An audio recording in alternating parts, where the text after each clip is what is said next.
Hey, what's up, everybody? It's your boy, Coach Landon, back with another episode of Beyond Tomorrow Recruiting. Today, we're going to talk to Coach Daniel Leeworthy at Umpqua Community College in the NWAC.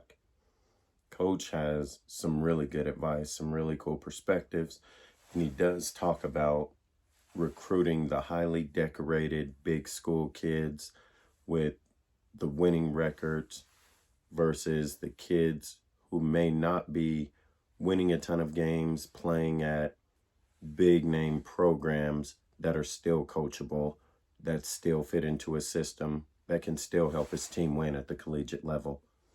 Pretty cool insight. So check this out. We're going to run this intro and then jump into the interview.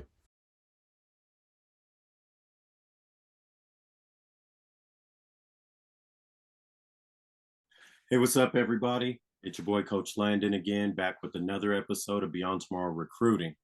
Today, we have Coach Daniel Leeworthy from Umpqua Community College, and we're going to get some really good insight on a couple questions that I think a lot of you recruits and parents of recruits can definitely utilize in your recruiting process and trying to get to the next level. So with no further ado, Coach, I'm going to go ahead and let you introduce yourself and we'll get into a few questions. Thanks, Landon. Coach Leeworthy, Daniel Leeworthy, originally from Melbourne, Australia, a big city in Australia. Being a college coach for about 20 years now. Coached Division I in Ohio, a couple of Division II schools in Colorado and Hawaii.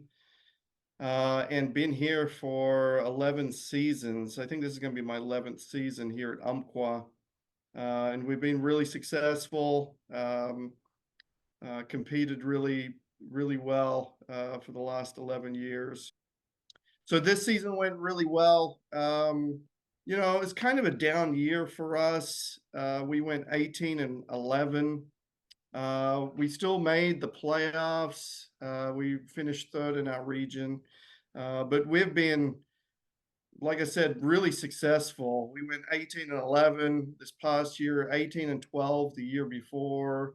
The year before that, we were 22-5. The year before that was COVID. We were 16-1. The year before that, we were 25-4. The year before that was over 20 wins as well. The last 5 years, we've gone 99-33. So we've done pretty well. We send guys off and to 4-year schools, and I'm sure we'll talk about that a little bit later, but been really successful. We have 8 guys right now playing professionally from UCC, so it's good. It's good to see some success. Yeah, I love it. A lot of people think that going in WAC, there isn't opportunities to move to the next level. And I know a ton of kids have. So for sure, that's good to know. So we'll jump into a couple questions. I know a lot of the social media stuff is handled by assistant coaches. I know it's a little bit harder for some of these prospective athletes to get a direct line of communication with a head coach. So at your school, how do you versus your assistant coaches handle the fielding, calls, emails, texts, tweets, all of those things from players and parents reaching out? How much of that does the head coach handle versus the assistant coaches? Yeah, it varies. For us, we're a smaller school. I'm really fortunate to be full-time on campus, and basketball is my full-time gig, so it's really, really fortunate here. So at other schools, I've been the head assistant coach at D2 schools and operations and GA positions. So it's really, yeah, it's by committee. Here at Umpqua, it's pretty much me and my head assistant coach. We do everything. Um, for myself personally, I get over 30 emails a day from recruits and scouting services and things like that. So I'm pretty bombarded, and I know some people get frustrated when the head coach doesn't reply. But understand it's yeah, it's like 30 plus emails every day and phone calls. As an assistant coach, definitely your role is to be involved in all that social media stuff, promote the program, promote the head coach, and make sure you're replying in a professional way to recruits and be polite. There's certain rules that we need to adhere by on social media. We can't directly, just like NCAA, you can like something and retweet it, but you can't directly reply so that the world can see. Even though some coaches do that, but yeah, it just varies from school to school. For us, I'm pretty hands on with everything in our program. Um, we don't have a huge budget for assistant coaches, and we have early practices because I'm here on campus. We don't have late night practices or early morning practices. It's usually in the middle of the day. So I usually have just one main assistant coach here. But obviously at bigger schools, you got a bigger support staff, and they're the ones handling everything. Yeah. Bigger schools have bigger budgets, more bells and whistles, more tools accessible. When we talk about tools that are accessible, social media jumps to the top of the ladder when kids think, how do I get a coach's attention? Between you, your assistant coach, and just the way that you guys are able to communicate, when you say you're getting bombarded by emails from the NCSAs, and then the kids are sending emails, and sometimes, there's a lot of AAU guys and parents will try to send emails, of all the tools for the kids watching at home or even the parents. What tends to be the more efficient way to get your assistant coach's attention, to start that line of communication, to build that bridge, to see if they're a recruitable player that'll fit your program? Yeah, that's a good question. I'll say this, like Utah in particular, there could be as many as 80 guys from this recruiting class that could play college basketball. So it's really, really deep, and you got to stand out and get noticed by coaches, right? We Number one, you should put up stats. That's always a good thing. And that doesn't mean just points. We're recruiting a kid from Green Canyon that maybe averaged 6 or 7 points a game, but he was elite at one to two things, and really played hard, and that really stands out.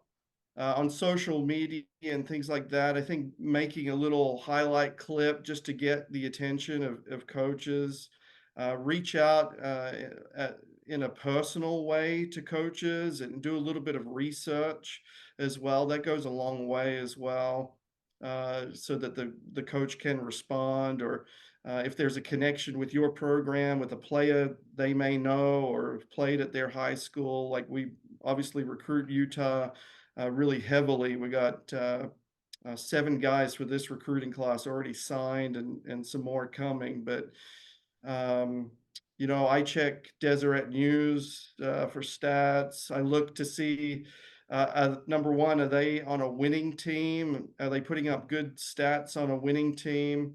If it's not a winning team, are they making winning plays?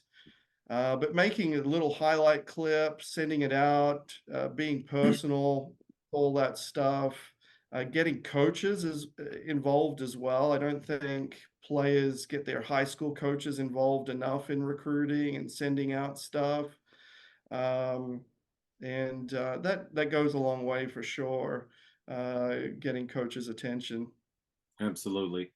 I'm so glad you just broke down a very bad reputation or a rumor or a thought process. You said sometimes the kid that we're recruiting is not the star player of the team. Sometimes he's a Yeah. kid who's good at his role or exceptional at his role, and that role is going to fit your program. I think there's this misconception that I've got to be the team captain, I've got to be all state, I've got to be all region, I've got to be this highly decorated guy to get to the next level. And you just explained that's not 100% of the time the case. And I think kids need to hear that because they're worried, if my team isn't in the state playoffs, if we're not in the final four, our coach is going to give me a chance. Well, are you making plays that impact the game? The game isn't won by one player, it's not lost by one player. But if you're making the right pass and he's not knocking down that shot, or you're boxing out and getting the rebounds, the team's not converting on offense. You're staying in front of your man, you're, deflecting passes and making him kill his dribble. Then he swings it, and on the other side of that pass, somebody knocks down a shot. That guy's doing his job. It doesn't necessarily mean because he's not an impact player on a state championship caliber team that he doesn't have an opportunity. So thank you for saying that. Yeah, not a problem. And we look at rankings and things, but on like prep hoops or things like that. But we do our research. Players do their research about finding the right program and the right fit for them, but we do as well. And having a role on the team, you know, uh, if everyone has averaged 20 points a game, you add that up, and that's not going to be realistic. And Yeah, maybe players don't accept that role if they're not the main guy. And some main guys got to accept that, hey, I got to play a different role when they go to college. But there's another kid I just saw at Lone Peak in a AAU tournament a couple of weeks ago when I was out in Utah last. From Idaho, and he averaged 5 points a game, and we have offered him a scholarship. So, yeah, understanding your role and playing hard and getting noticed that way, it goes a long way with coaches for sure. absolutely. So you had mentioned, obviously, I'm in Utah. You've recruited a few kids that I'm familiar with. There was a kid from Alta that had considered going out there. There was a kid from Cyprus that you had recruited, and so I know that you're familiar with the landscape of our UHSAA players and NWAC guys. Even with all the talent in the Oregon and Washington area, you guys still recruit Idaho pretty heavily. You still recruit Utah pretty heavily. And let's just call it what it is. In a national landscape, Idaho, Utah, Oregon, Washington aren't places considered, hotbeds for producing college basketball players, right? But what is it about some of these other states that make NWAC caliber players? I mean, there's a lot of kids on NWAC teams from those four states, and those kids get the good coaching and they understand the system and they develop as players, and then they do get opportunities to get into NAIA's D2s, mid-level D1s. What is it about some of these smaller areas that aren't traditional basketball hotbeds that are creating all this talent? Like you just mentioned, 6, 7 kids from Utah are playing collegiate basketball, and some of them weren't even the best player on their high school team. What is it about the Oregons, the Washingtons, the Idahos, the Utahs that are creating NWAC caliber players? Yeah, I think they're number one for us, and I've been recruiting Utah for since before I got to Umpqua, but they're just more mature. They got really good fundamentals. They're being coached really well. They've got high basketball IQ. Um, they know how to, most of them, again, general rule, deal with life situations. They're coachable and teachable. Coachable is more of the, yes, coach, I'll do that. I'll run through a brick wall for you. Um, Teachable is more of the IQ things. They know how to run set plays. Uh, Quite frankly, I've had a couple of players in the past that were really talented. You go one-on-one drills and things like that, they just score every time. But you ask them to run a set play and they just can't do it. But more times than not, the Utah and the Idaho guys uh, understand the game. They know how to read and react with or without the basketball. So they're they understand being in a disciplined program. Um, they're mature. Yeah, we just love them, and a lot of them can shoot, which is really good. They're not great We athletes, but they can shoot, and every now and then you get an athlete that can shoot. Yeah, yeah, and we always say we got to have every player on our team know how to shoot, and we do a lot of shooting in our practices, so guys get better. But um, we definitely love to shoot the ball and hopefully help them and their journey to be able to shoot a good percentage. But yeah, just really good fundamentals and maturity. I'd say was the number two thing, top two things that I can think of. Um, but we're not a usual junior college program. We're really disciplined. We still have fun and everything like that, but we've got team rules and so most Utahns can follow rules and have been coached pretty hard in the past by their high school coaches. So it's not a big adjustment for them. Yeah, I agree. I agree. I think regionally the discipline, whether it's AAU or high school, it definitely sticks young, and it stays with them as they grow and develop. Where, and we'll call it what it is. We don't naturally create great athletic players, but we can compensate that athleticism with basketball IQ, with patience, with being able to do other things besides jump high. And you're if I box you out, all the dunking and the warm up lines and all that doesn't matter if I don't let you get to the rim. So, um, but yeah, if you can't shoot your way out of a zone, you're going to struggle in college basketball. That's the bottom line. So I Yeah, like and that. it is. I think Utah, this recruiting class and the next couple of recruiting classes are really, really deep. Two years ago, I would say maybe there was 20 guys that could play college basketball, and to have 80 this recruiting class and next recruiting class is deep, and the one after that is really deep. It is a changing landscape, and you're from Colorado originally, and I coached in Colorado for 4 years, but that wasn't heavily recruited. The state of Colorado back a ways, and it's just blown up Yeah. with talent. And Utah is kind of the same way. There's a lot of kids that are, and I think college coaches are noticing that they do have good fundamentals. They're being coached the right way, and they love getting in the gym. Hmm. I'd say lots of guys love the idea of college basketball, but they don't love the reality of it. Being in the gym for 3 hours for practice and in the weight room and things like that. I think Utahns are pretty tough mentally, so it goes a long way when they get to college. Absolutely. Absolutely. We're gonna do a quick comparison from your perspective, of course. Junior college. So NJCAA, National Junior College, has three levels. There's the D1s with the CSIs and the Salt Lake communities and Pensacola's and those guys, Trinities. Then there's their second level, their third level. NWAC just kind of balances all that talent within one.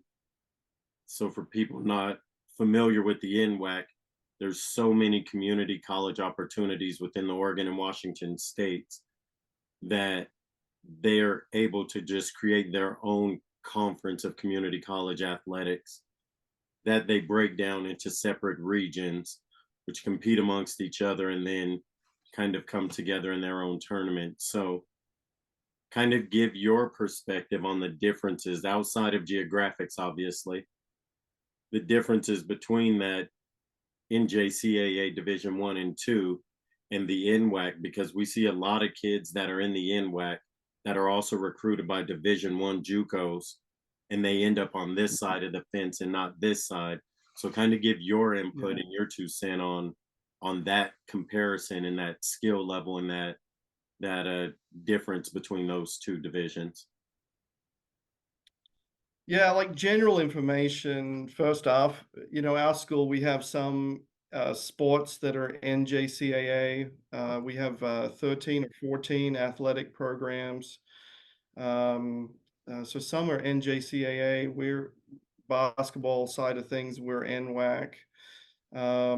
So we can offer scholarships, tuition scholarships, and housing varies from place to school. Um, yeah, like NWAC, like you said, it's varying talent. Some schools are really talented year after year, and then there's other schools that maybe maybe down to the NJCAA lower levels. But it does vary. I'm thinking of there was a player at Pierce College that transferred to Pepperdine and averaged like almost 20 a game, I think, and now he's transferring to Gonzaga. There's another player, Isaac Jones, that I think is that was at Washington State. He was in the NWAC a couple of years ago, and the games that I watched him, I thought, man, he's an NBA caliber player. We've had guys go to BYU, Utah Tech, Chicago State, Richmond University, Oregon Ducks to play basketball, and so on and so forth. So it does vary for sure.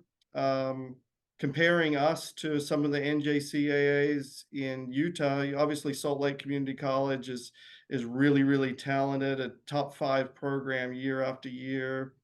We like to go out and play NJCAA schools and compete against them. A number of years ago, we took a team full of freshmen and we did really well against Slick. Um, but the towns, our town is 150,000 people. Snow College or Easton is, maybe 10 or 20,000. I'm not sure. Yeah, But it's kind of much bigger in terms of that. But talent wise, yeah, it's varying. We usually uh, recruit, all conference type guys in Utah, or guys that, like I said, do those things that are one or two things really well. We really like those guys too. But yeah, it just kind of varies. With scholarships and things that can change the landscape in terms of talent from school to school. But we've had guys transfer. We've had over 40 guys transfer to 4-year schools, D1, D2, some D3, NAIAs. So it's really high caliber, and I think it goes under the radar a lot.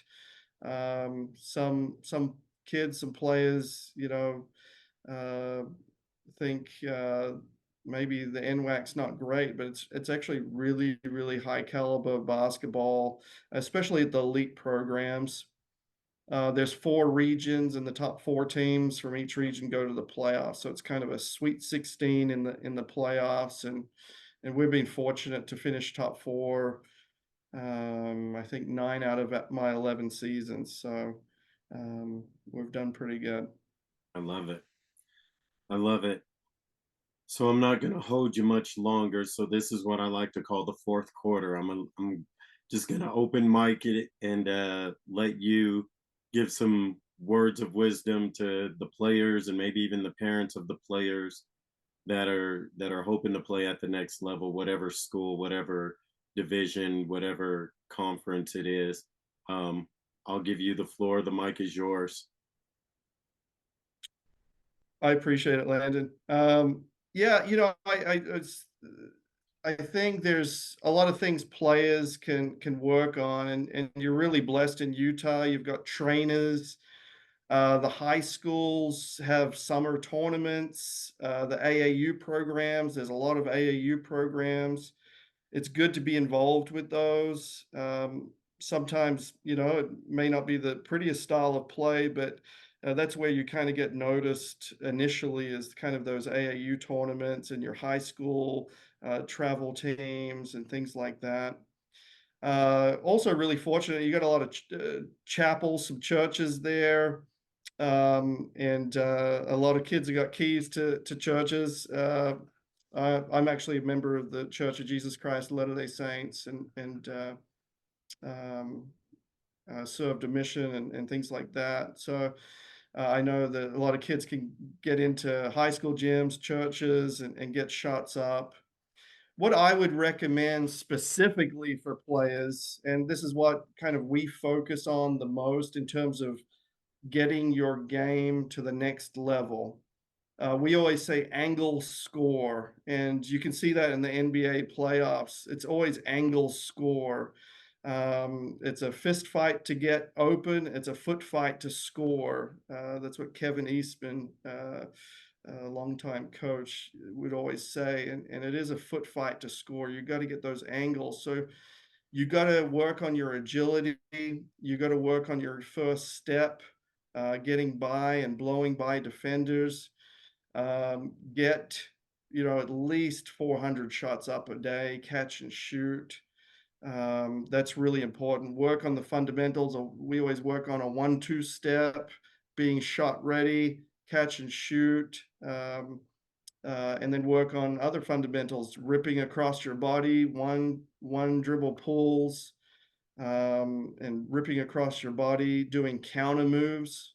We work on, hop through or step through moves. We work on spins. We work on Euro steps. We work on dribble moves, crossovers between the legs, behind the back, hesitation, stutter step. Uh, List goes on and on. So we work on handles a lot. Do two ball handles. That's always helpful for us. We run a lot of ball screens. So set up some chairs, do different shots off ball screens, getting hip to hip on the screener. Obviously, high schoolers, uh, some of them are pretty skinny, so try and get in the weight room as well. But work on those fundamentals. All the NBA trainers say, "Hey, look, that's what we do with our guys. Is we do fundamentals with them and um, work on your mid range." You saw James Harden, get by his defender and the guy in the off the ball screen in the drop coverage off the ball screen. He didn't step up. And he was able to shoot those little floaters in the middle of the lane last night. And so work on your mid-range game, work on your counter moves, work on your catch and shoot, work on your first step, getting those angles to score, and then put it into practice. Any opportunity you've got to play, even if it's against old men on a Wednesday night at a church, put those into practice because those are the things that are going to be helpful. Get used to playing against grown men and bigger bodies.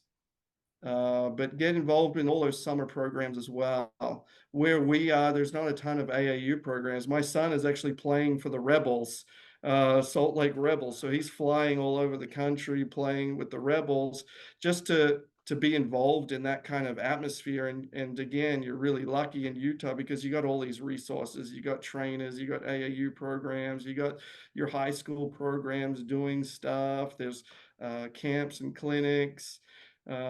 Choose those wisely, though. Some are obviously just a cash grab, but obviously there's a lot of resources. Absolutely. Absolutely. We appreciate you taking time out. I know this is the season of recruiting and house visits and watching tournaments.